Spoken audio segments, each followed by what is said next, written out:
we accept it's good to compensate people. But that should be the tail end. Yeah? We welcome compensation. But let's be decent. Let's not try to hoodwink the international community. Before you compensate victims, you must first accept that there were extrajudicial killings. The president should call a press conference and say, hey, my fellow Kenyans, I accept that there were extrajudicial killings and abductions. And this is wrong, and I apologize to the people of Kenya. And I say pole to the families and the people of Kenya. Number two, I have ordered the disbandment of the killer squad of 101 officers who have been abducting young children and killing Kenyans. Number three, I give an undertaking to the people of Kenya that under my presidency, never again shall we have abductions and extrajudicial killings. Number four, all those officers responsible for killing our young people and abducting them will be prosecuted. Finally, sad as it is, I accept that parents have suffered and they require some compensation. I therefore order a mechanism be put in place to compensate those families. And, Yvonne, government cannot compensate people it has killed. We must give it to another neutral body, like the Kenya National Human Rights Commission. Because what is happening is, we have a petition before the ICC. If government identifies these victims, then we will not have witness protection. These victims will not be able to give evidence against William Ruto and the government. I want us to speak about those protests for a moment and the state of rule of law and order in the country.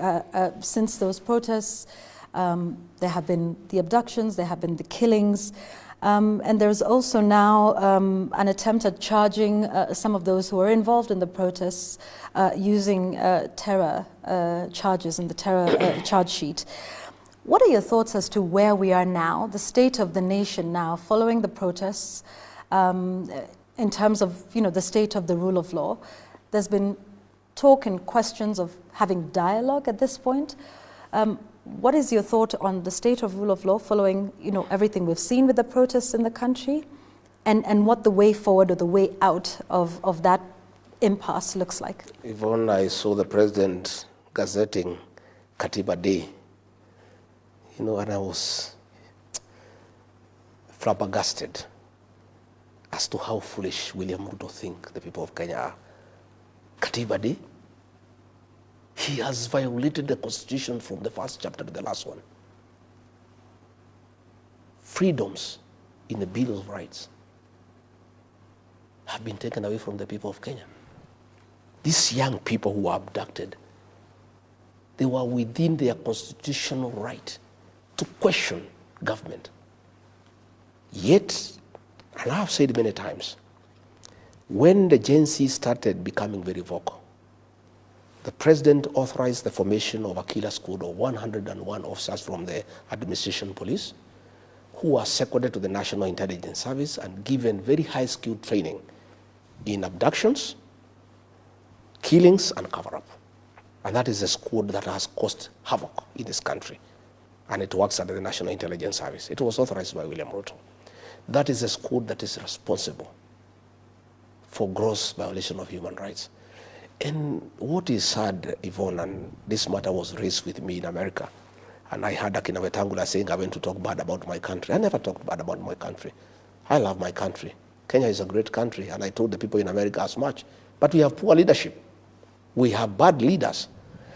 What is shocking, Yvonne, is after all this, a president who is elected by the people, a country with a constitution, a country that has a very strong Bill of Rights, can publicly issue orders for people to be shot in the leg and then taken to the hospital on their way to jail. It's a level of impunity. And I'm very happy that in the bill in the Senate in America, that issue has been raised, abductions and extrajudicial killings. Yeah? So what is happening again when we hear the last protests? and Sabasaba. The state took over the protest and sent criminal goons to beat people, burn and torch property, and stage manage attack of police stations and courts. It was done by police. And then arrested innocent young people and charged them with terrorism. You know, that court in Kahawa is a specialized court to deal with terrorism, a very serious crime that needs to protect our territorial integrity and make sure that the country is safe. But to make sure that these young people are intimidated and they have no voice and they will never again hold the government to account, they are charged with the terrorism. So as we speak, we are at the lowest in terms of violation of human rights. And that's where the Americans are having a great problem with us. And we have never reached where we are. And the situation is coming from bad to us. And it is laughable that the president, ahead of his address to the United Nations, he's going there to the United Nations General Assembly. He is trying to appease the international community because there is a lot of concern about extrajudicial killings and abductions. He is trying to hoodwink the international community by ordering Professor Makau Mutua to set up a team to compensate victims of extrajudicial killings and abductions. That team has been formally constituted today. Yeah. What do you think of the role of that, compensating victims of protests I think and dating as far back? I think it is good. I think we accept it's good to compensate people. But that should be the tail end. Yeah? We welcome compensation. But let's be decent. Let's not try to hoodwink the international community. Before you compensate victims, you must first accept that there were extrajudicial killings. The president should call a press conference and say, hey, my fellow Kenyans, I accept that there were extrajudicial killings and abductions. And this is wrong, and I apologize to the people of Kenya. And I say pole to the families and the people of Kenya. Number two, I have ordered the disbandment of the killer squad of 101 officers who have been abducting young children and killing Kenyans. Number three, I give an undertaking to the people of Kenya that under my presidency, never again shall we have abductions and extrajudicial killings. Number four, all those officers responsible for killing our young people and abducting them will be prosecuted. Finally, sad as it is, I accept that parents have suffered and they require some compensation. I therefore order a mechanism be put in place to compensate those families. And Yvonne, government cannot compensate people it has killed. We must give it to another neutral body, like the Kenya National Human Rights Commission. Because what is happening is, we have a petition before the ICC. If government identifies these victims, then we will not have witness protection. These victims will not be able to give evidence against William Ruto and the government. So this is a scheme to get to know who are the possible and potential witnesses for cases of crimes against humanity that we are taking to The Hague. So we are saying, if William Ruto is genuine, he must do what I've told you. He must first call a press conference and own up to the killings and the abductions. All right, before Two, Yvonne, he must disband that killer squad that has been doing it. Okay. And then he must degazette that team, pass this responsibility and the funds to the Kenya National Human Rights Commission, which is neutral. Because how do you get people who killed your child are the same people who are coming to compensate you? Even in terms of the way you relate. You know, the same person who shot your child is the one saying, oh, Mama, I'm sorry we killed your son. Yeah? Here is 100,000 to compensate you. How does it work? Let us have an independent body, the Kenya National Human Rights Commission, to be able to do it. I want to talk about, and to switch gears a little bit and, talk about some politics for a moment and maybe go back to your return from the United States. You've been having the, what you call united opposition. Mm. We didn't see your colleagues at the airport to welcome you back. They were not supposed to come. Okay. This was, I was just coming home. Mm-hmm. And I think when Kipchumba Murkomen threatened to arrest me, my supporters decided to come to the airport to make sure that I'm safe. Mm. It was a family affair. Of course, the government organized to attack me, and those were policemen in civilian, accompanied with goons. They actually wanted to kill me at Pipeline. They took a big boulder and dropped it on my car.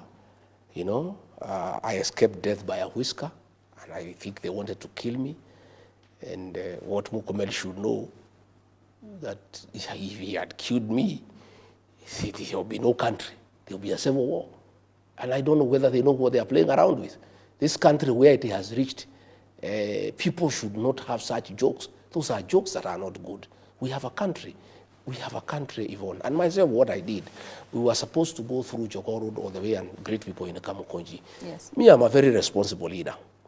When I assessed the situation, and I realized that a lot of force had been mobilized, policemen in civilians with guns, accompanied by goons with knives and pangas and rocks, and a civilian aircraft with policemen was hovering in the air and coordinating with the civilian officers on the ground, giving them our movement. Like I wanted to pass through express highway. The police blocked me so that I go to where the trap had been set. When I analyzed the situation, I said, let's cancel going to Jogoo, because I don't want people to die in my name. Mm. I don't want women to be hurt. Even journalists, your colleagues, ask them, you were with them there, they were beaten, their cameras were taken, the money was taken from them. They were threatened with the knives. A lot of violence was meted against us, And it is a threat, by the way. Even I heard the minister say, no, we were not aware of their movement. Yet he was saying 2 days before, we have credible intelligence, there will be violence. Of course, he had credible intelligence, there will be violence because they are the ones who are organizing the violence. He was predicting the same violence that he is organizing. So what I'm saying is, when I was away, they were trying to say when Rigathi is out of the country is peaceful. But my team went to Murang'a. They were attacked by police with guns and guns. Again, they went to Gilgil. They were attacked by police and gangs. They went to Subukia. The violence that we have seen against DCP and myself is being carried out by the state. And I must say today, because it's important, I cannot report William Ruto to the police because they are under him. I cannot report the police to themselves. I cannot report Murkomen to the DCI because he is under him. So in the situation that I face with my members, I can only report them to the people of Kenya. Sometimes I hear Ruto saying, oh, go and write a statement. We write a statement to who? How can you go to report William Ruto to the police? How can you go to report Kipchumba Murkomen to the police? You can only, what I can do in my position is just tell the people of Kenya what is happening. The National Police Service is independent? It's not independent. It's because not, how can it be independent when Murkomen is telling them shoot to kill? When William Ruto is saying shoot in the leg? They are just pretending that they are independent. They are not. That guy called Douglas Kaja, he is from my home. And I told him the other day, you are a potential customer of ICC. Remember what happened to General Ali. William Ruto and Kipchumba Murkomen will use you. What is happening? I told him, Kaja, he's from my village. One of these days, you'll be in ICC. I want to tell these county commanders in Nairobi and elsewhere that we have set up a team to document all these violent activities. We have, like now what happened in Nairobi, we have documented it. The county commander, Nairobi, the sub-county commander, Embakasi, when we form government, they'll have to answer. Because why are they allowing police and goons to attack people? The county commander, Murang'a, the sub-county commander, Kegumo, the sub-county commander, Gilgil, Subukia. We are documenting all these excesses. When this administration goes, and it will go, I want to assure you, there's a new administration. You will be held to account. So, and what happened in Central Police Station is a living example and testimony. The DIG Langat told people to torture Albert Ojwang. DIG has been absolved from blame. He's going back to work this week. The OCS, Central Police Station, the sergeant on duty, the corporal on duty are facing murder charges. I want to use this opportunity tonight to talk to our police officers. I want to talk to you as a father, as a leader in this country. Please stop being misused by William Ruto and Mukomen to do unlawful things because you'll answer. I want to ask our policemen to always be guided by 4 documents in the pursuit, in the course of their duty.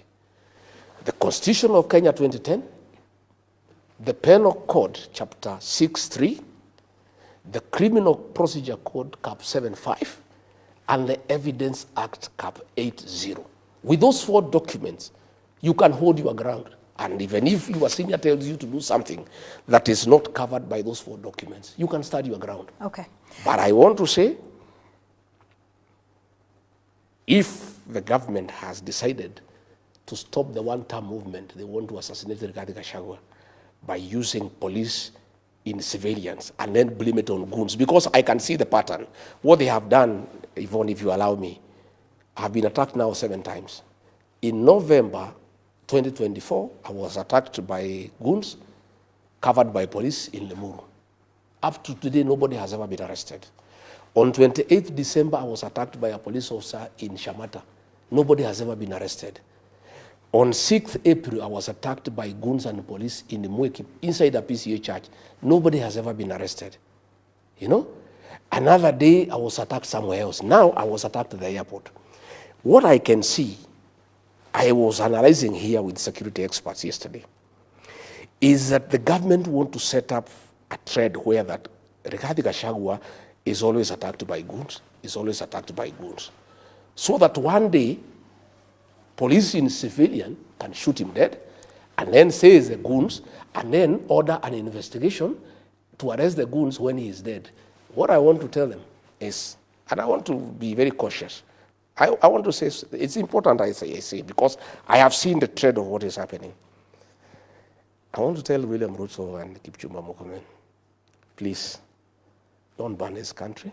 This is our country, we have no other. Okay. Let us be careful.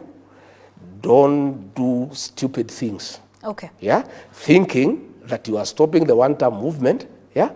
And create some more in this country. Please All right. don't. We will also talk about that one-term movement in a moment. But, you know, there was something you said a little earlier, that when we form government, you were giving a message to the police.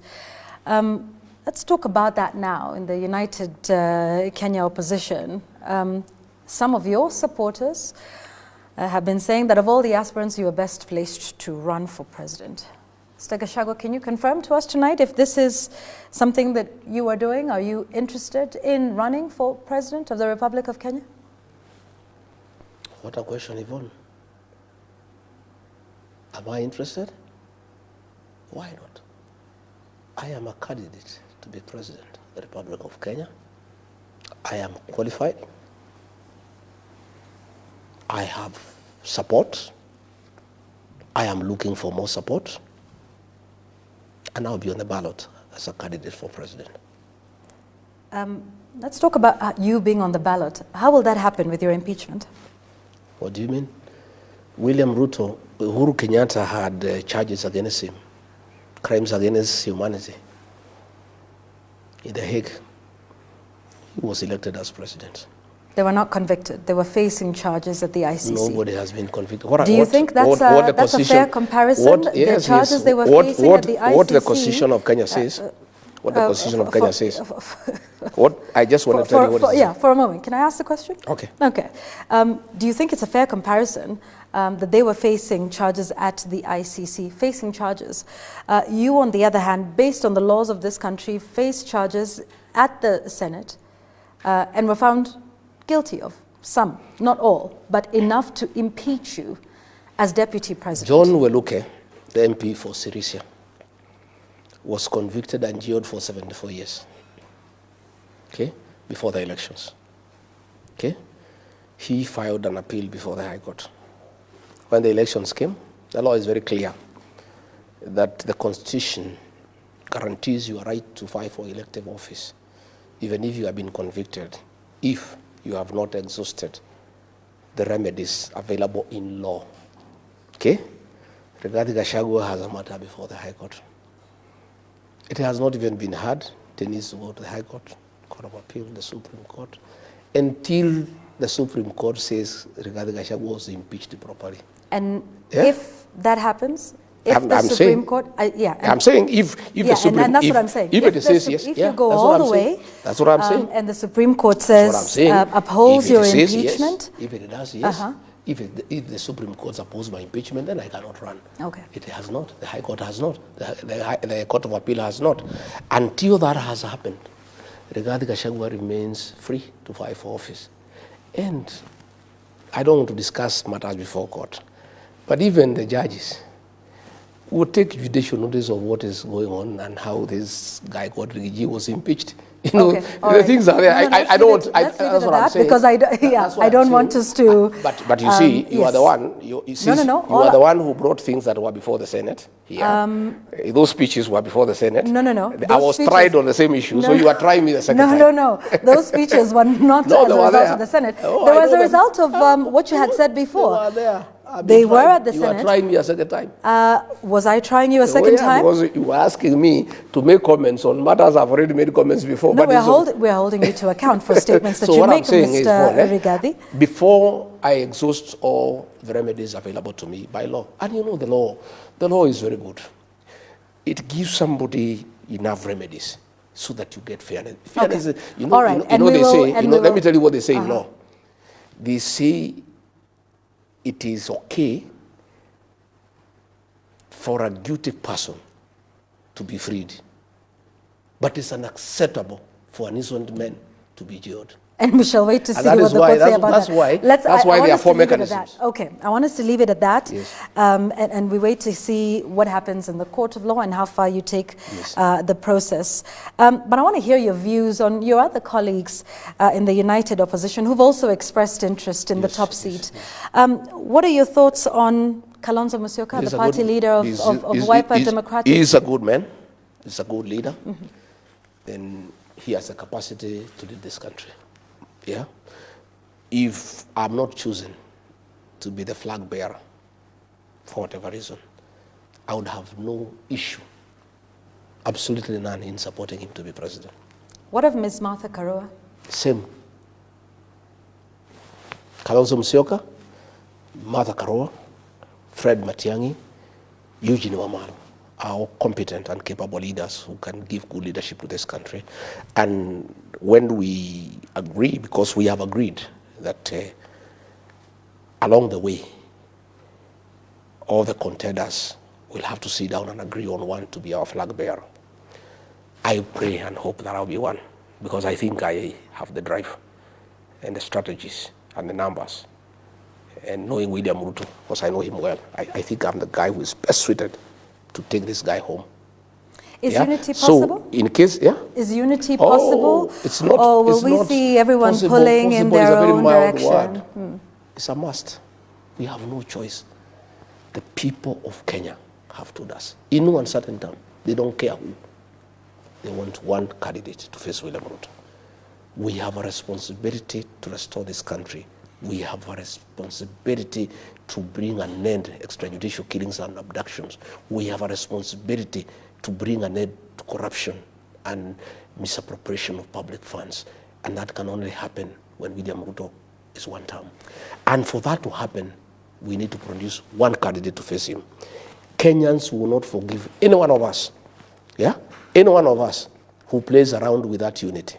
And I can tell you, all of us have committed, and I will be persuading my colleagues that we publicly sign a pact with the people of Kenya, committing that all of us Each one of us will support whoever is picked, and none of us will go astray. So that whoever goes astray, will be a traitor to the Kenyan cause. So there will be unity, there will be one candidate, and I believe and I trust that candidate is the man seated opposite you tonight. Let's talk about that election that would, the general election in 2027. We now have a fully constituted Independent Electoral Boundaries Commission. What are your thoughts around the commission? Are you confident that they have the capability and the capacity to run a free and fair process?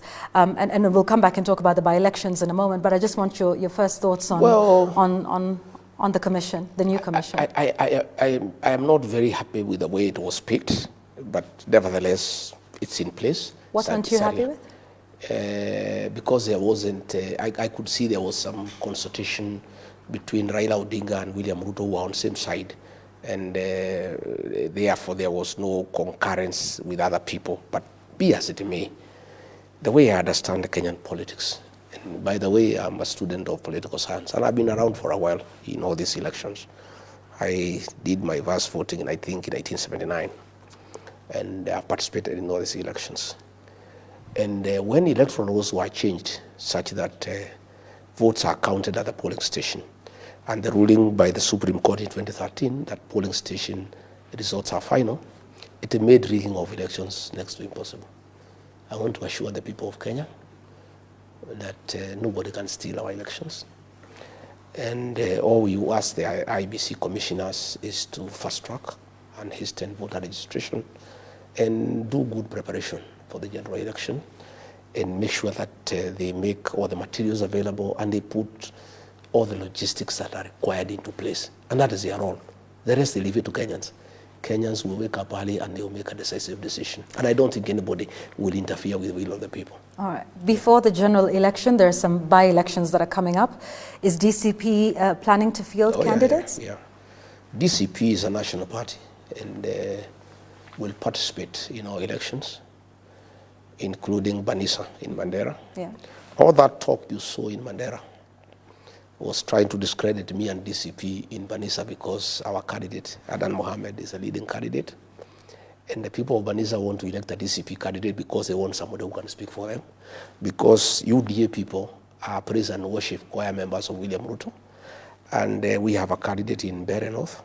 We'll have a candidate in Magarini. We'll have a candidate in Malava. We have several wards across the country. We have a constituency in Ubuja, in Siaya. We are going to have candidates in all those elections, and we are going to put up a hard fight. Yeah. President Ruto has pushed back on your campaign, your one-term campaign, saying your only interest is to remove him from office and that you're not offering an alternative. Of course, he's on record as saying, okay, so one term, then what? Do you think he raises a valid point about you actually offering an alternative beyond the slogan, one term? Vaughn, did you expect William Ruto to give us a hug for wanting to remove him from office? Of course, he can't give us a hug. He knows one term is lethal. And he's complaining about slogan gearing. He's calling it slogans. Mm-hmm. His people are trying slogans of 2 term. What we are saying is, Yvonne, if you go to hospital and you are feeling unwell, the doctor must do some diagnosis and decide what is the problem. And if they find you have a bacterial infection, and that bacteria has caused so many other problems, the doctor first fights with the bacteria so that you can deal with the other resultant issues. What we are saying, and we are very clear in our mind, is that where we are as a country, for abductions and extrajudicial killings to come to an end, William Ruto must leave office. For us to stop corruption and theft of public resources, William Ruto must leave office. We are saying for us to restore our economy and create a good environment for business, William Ruto must go home. We are saying for us to bring an end to state capture, William Ruto should not be in office. For us to restore the health system and do away with this SHA nonsense, he must be out of office. We are saying for us to restore our education system, bring back free primary education, make sure there is capitation, William Ruto must leave office. That is where the one-term thing comes from. That before we can even make the changes that we desire, the first thing is for him to exit. And that is why he's complaining and asking us for an alternative. We have very many alternatives. We have a very good program for healthcare, that we need to reform the NHIF the way it was and make sure that people have healthcare. We have a very good program to encourage agriculture, including in northern Kenya in terms of irrigation. Yeah, we've got a very, very good program on how to create a conducive business environment for people to trade. We have got very good ideas on how to deal with the public debt. We have all those very good ideas, and they'll be coming up in our manifesto. But we are saying for all those things to happen, yeah, Ruto must leave the scene, and it is not our business to make him happy. By the way, we are not in the business of making him comfortable. We shouldn't do what he wants. Why does he want to set the agenda for us? And he is asking us to give us our plan. We are not going to give him. Yeah, and by the way, we had a good plan. We just need to improve it. If the plan we had, the one he had given us, was implemented, we will be in a good place. There are very many good plans, but they require implementation. But it's not for him to set agenda for us. It's not him to tell us what is our plan. It is not him to tell us what is our agenda. He has his agenda of stealing public funds. He has agenda of abducting children and killing them. Let him continue with what he's doing, as we have our own plan, and we'll implement it at the right time. But for us to achieve all those things, we must mobilize the people of Kenya to send him home.